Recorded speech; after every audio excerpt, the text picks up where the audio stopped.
महाराज जी, कोई कहता है कि जीवन में भगवान का एक दिव्य मंदिर बना दिया जाए तो जीवन सफल हो जाएगा। कोई कहता है गौशाला का निर्माण, कोई कहता है धर्मशाला बना दो साधु संतों के लिए। महाराज जी, आप मार्गदर्शन करें, धर्म हेतु किए जाने वाला सबसे बड़ा कार्य क्या है? नाम जप। नाम जप सबसे बड़ा कार्य आप पूछ रहे हो ना।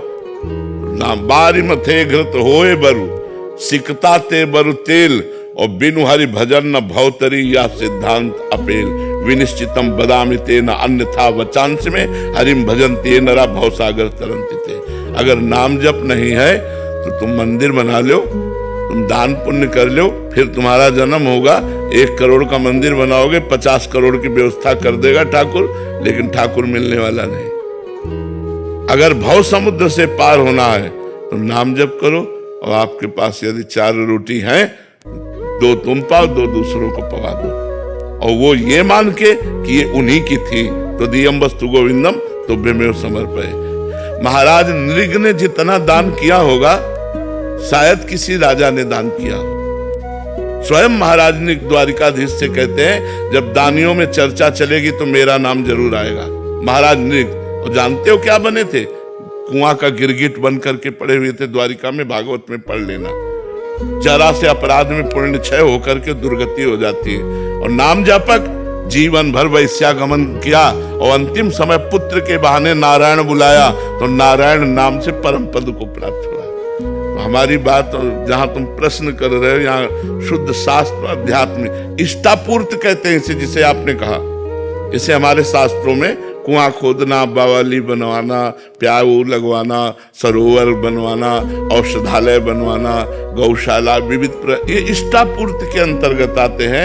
ये सब करो, लेकिन साथ में नाम जप। अगर नाम जप नहीं तो ये पुण्य कार्य है, इनके बल से आप स्वर्ग आदि लोक जा सकते हैं, वहां के सुख भोग कर पुनः पुण्य छिने मृत्यु लोके विशंति। भगवान की प्राप्ति भगवान के स्मरण से होती है। तो मंदिर बनवाना पुण्य का कार्य है, भगवत कार्य है, लेकिन बिना भजन के भगवान की प्राप्ति नहीं होगी। आप फिर आओगे, बहुत बढ़िया महल तुम्हें मिलेगा और 50 करोड़ रुपया मिलेंगे, क्योंकि आपने मंदिर बनवाया, लेकिन भगवान नहीं मिलेंगे। मिले ही न रघुपति बिनु अनुरागा, किए कोटि जप जोग विरागा। बिना भगवान प्रेम के नहीं मिलते। हरि व्यापक सर्वत्र समाना, प्रेम ते प्रगट होए में जाना। ये पक्की बात समझ। और प्रेम प्रकट होता है भजन से, और प्रेम से भगवान प्रकट होते हैं। भगवान की प्राप्ति ही जीवन का परम लक्ष्य है। इसलिए जो करो, तुम्हारे पास भगवान ने रुपया दिया है, मंदिर बनवाओ, औषधालय बनवाओ, गौशाला खोलो, नाम जप करते हुए, भगवान का चिंतन करते हुए, और ये मानकर कि भगवान की दी हुई वस्तु भगवान को दे रहे हैं, मेरा उसमें कोई हक नहीं, ये तो भगवान की वस्तु। तो इससे भगवत प्राप्ति। केवल पुण्य करेंगे तो क्या होगा? स्वर्ग आदि लोकों को जाओगे। पुण्य छिड़े मृत्यु लोके विसंति, पुनः मृत्यु लोक में जन्म होगा। तो ये तो कोई ज्यादा खास बात तो यही, तो इसीलिए इसका कोई महत्व नहीं। एक नया स्वप्न जैसा देख लो, 1000-2000 वर्ष का, बस फिर आकर के मृत्यु लोक में क्या बनना पड़ेगा। महाराज नहुष देव राजेंद्र की पदवी पर बैठे और पुण्य क्षीण हो गए, सची माता के प्रति गलत भाव कर लिया, तो अजगर की योनि में आके जन्मे थे। महाभारत में पढ़ के देख लो। सीधे इंद्र पद से ट्रांसफर हुआ अजगर योनि में। एक राजस्वी यज्ञ में एक चीटा एक छोटा सा दाना चावल का लेके बड़ी मेहनत से जा रहा था। 3 टांगे थी, एक टांग टूट चुकी थी। तो अर्जुन जी की दृष्टि पड़ी, प्रभु से कहा, प्रभु राजस्वी यज्ञ में सब चकाचक हो रहा है, एक चीटा बेचारा कितना कष्ट पा रहा है। तो बोले, पता है 14 बार इंद्र बन चुका है। वो चीटा 14 बार इंद्र बन चुका है। कोई भरोसा नहीं ये पुण्यों का, कहां से कहां ट्रांसफर हो जाए। और नाम जब करोगे, भरोसे की बात कहते हैं कि अगर अगला जन्म होगा भी तो श्रीवान कुलवानों के यहाँ होगा, मनुष्य रूप में होगा, और भजन करके निश्चित भगवान को प्राप्त होगे। अगर बहुत ही दुर्गति हो गई तो उस जीव को भी ऐसी जगह रखा जाएगा जहां भागवतिक होगा, भगवत कथा और एक कीर्तन वाला, दरवाजे का कुत्ता बना बैठा, और भगवान का भोग प्रसाद पा रहा है, कथा सुन रहा, कीर्तन सुन रहा, उद्धार हो गया। तो भगवान के नाम के सिवा हमें तो और कुछ उपाय नहीं। कलयुग केवल नाम आधारा, केवल नाम आधारा। सुमिर सुमिर नर करे। पुकारा। नाम जप करो और सत्कर्म करो। ऐसा नहीं हम ये मना कर रहे हैं, मंदिर बनवाओ, गौशाला खोलो, औषधालय, लेकिन नाम जप जरूर करो। नाम जप के बिना सब अधूरा हो जाएगा, क्योंकि वो पुण्यों से पुण्य फल मिलेगा, फिर मृत्युलोक में जन्म होगा। तो हमारा जन्म मरण को जो रोकने का चक्र है वो भगवान के नाम में सामर्थ्य है। महाराज जी ये बात तो अभी आपसे सुनने को मिल रही है, शास्त्रों में भी लिखा है महाराज जी, काफी महापुरुष कहते भी हैं, बट ज्यादातर महिमा कि ये पुण्य करो, ये करो, दान करो, ये करो, इसी में महाराज जी ज्यादा इसको भोजन पवाओ, ये भी अच्छा कार्य है महाराज जी, बट अच्छा भी लगता है। एक को भोजन पवाओगे तुम्हें 100 दिन के लिए भोजन की व्यवस्था हो जाएगी। 100 कंबल बांटोगे 5000 की व्यवस्था हो जाएगी। 1 अरब दान करोगे 100 अरब की व्यवस्था हो जाए। 1 अरब में तो बुद्धि ठीक नहीं हुई, 100 अरब में तुम्हारी बुद्धि कहां से भगवान में लगेगी। मेन जो पॉइंट की बात है कि हमारा संसार चक्र नष्ट होना चाहिए। दुख सुख से परे परमानंद की प्राप्ति के लिए उपाय है भगवान का भजन। भजन के बिना पर महाराज जी भजन में तो बड़ा मन और ज्यादा उदास हो जाता, उसमें कंबल बांटे तो अच्छा भी लगता है कि 4 जने कह रहे हैं कि आ वाह कंबल बांटे। तो उससे अहंकार का पोषण होता है। वो डींगे हाँक हाँक करके अपने पुण्यों का नाश कर देते हैं, अहंकार की पुष्टता। अब भजन में तो टूटना है अंदर से, जलना है अंदर से। देखो भजन करके अभी जलाना शुरू कर देगा भजन, तो इसीलिए भजन सबसे होता नहीं, तो इसीलिए आवागमन नहीं रुकता। जब संत समागम होता है तो क्यों कहा गया कि सत्संगति संस्कृति कर अंता, बड़े भाग पाइब सत्संगा, तो बिना ही प्रयास होय भवभंगा।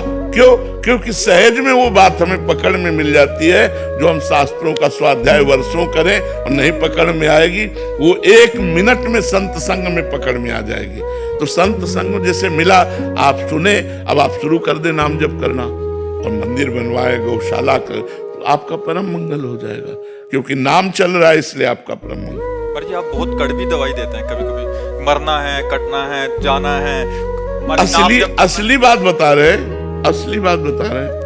बट महाराज जी वो अच्छा लगता है कि कंबल बांट दो, इतने में चल जाएगा, इतने में या किसी को भोजन पवा दो, प्याऊ खोलो, अच्छा लगता है महाराज जी। मतलब अलग अलग क्लास होते हैं। ये वृंदावन है, वृंदावन में ये जो क्लास लगता है ये आध्यात्मिक क्लास है, प्योर आध्यात्मिक, नो इसमें मिलावट कोई चांस नहीं मिलावट। स्वयं से ही भजन करने पर भगवत प्राप्ति होती है, पुण्य हो जाएगा, अनुष्ठान करने से आपके सुकृत बढ़ेंगे, लेकिन भगवत प्राप्ति नहीं होगी। भगवत प्राप्ति तो स्वयं के भजन करने से होगी। इसीलिए स्वयं का भजन करना बड़ा कठिन लगता है लोगों को, प्राय ऐसा लगता है भगवत प्राप्ति नहीं हो सकती, पुण्य होगा, और पुण्य का कोई महत्व नहीं।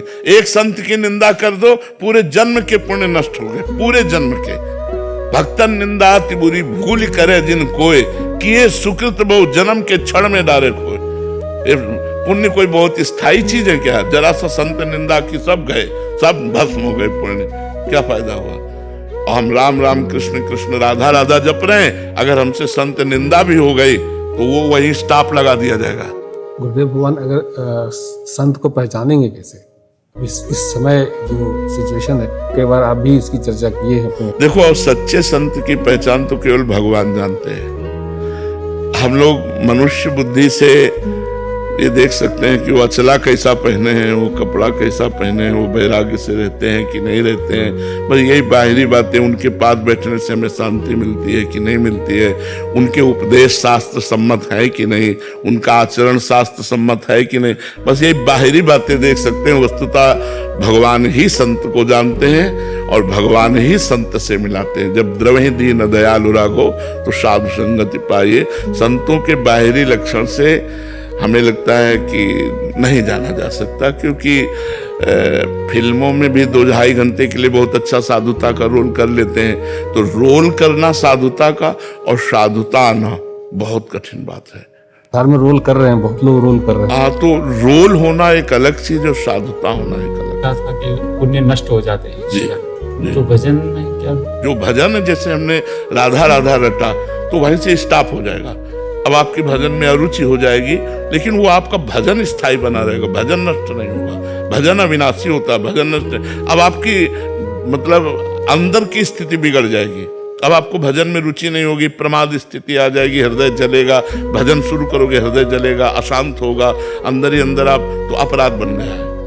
अब जब तक वो अपराध मोचन नहीं होगा तब तक नाम चलेगा नहीं, लेकिन नाम नष्ट नहीं होगा। जितना भजन हो गया वो आपका सुरक्षित रहेगा। वो यही तो इसमें खास बात है। आप मर भी जाओ तो अगर 99 बार नाम जप किया है तो बिल्कुल 99 ही मिलेगा, 98 नहीं आएगा। 99 से ही शुरू होगा आपका भजन। भजन में यही खास बात है, भजन कभी नष्ट नहीं होता। महाराज जी इसमें 4 बातें, पाप, पुण्य, अपराध और भजन। महाराज जी अपराध से आपने बोला कि हमारे जो पुण्य कार्य वो खत्म होंगे महाराज जी, और इधर भजन से पुण्य नहीं बढ़ेंगे, ये भजन अलग स्टॉप, ये अलग मार्ग है, ये अलग, हाँ ये अलग मार्ग। ये भजन नष्ट होने वाली नहीं। आपने 100 बार राधा राधा कहा और आपसे घोर वैष्णव अपराध बन गया तो 100 बार आपका सुरक्षित जमा है। पर अब जो वैष्णव अपराध बना पहले उसका भोग भोगो, वो पहले उससे परिष्कृत हो। अगर वो परिष्कृत हो गया तो फिर 101 से शुरू हो जाएगा राधा राधा राधा, वो नष्ट नहीं होगा, भजन नष्ट नहीं। अपराध से पुण्य नष्ट होंगे, बट भजन करने से जैसे हमने पाप किए हैं वो नष्ट हो जाएगा। हाँ पाप नष्ट हो जाएंगे, पुण्य का प्रभाव नष्ट हो जाएगा। पुण्य और पाप दोनों का प्रभाव नष्ट होने से भगवत प्राप्त हो और जाएगा। पुण्य करने से पाप नष्ट नहीं होगा। नहीं, पुण्य एक अलग मार्ग है, पाप एक अलग मार्ग है। हाँ पुण्य एक अलग मार्ग है, पाप एक अलग मार्ग है, लेकिन भजन करने से पाप अपने आप नष्ट हो जाएगा और पुण्य का समन हो जाएगा। पुण्य का समन हो जाएगा और वो भगवत प्राप्त हो जाएगा। भजन एक अलौकिक चीज है, भजन के बिना तो जीवन ही व्यर्थ है। इसीलिए सबसे प्रार्थना करते हैं कि चाहे 24 घंटा में 24 मिनट ही सही राधा राधा दीजिए, समय दीजिए, भजन में समय दीजिए। और इसीलिए मतलब लोगों का परिवर्तन भी हो रहा है।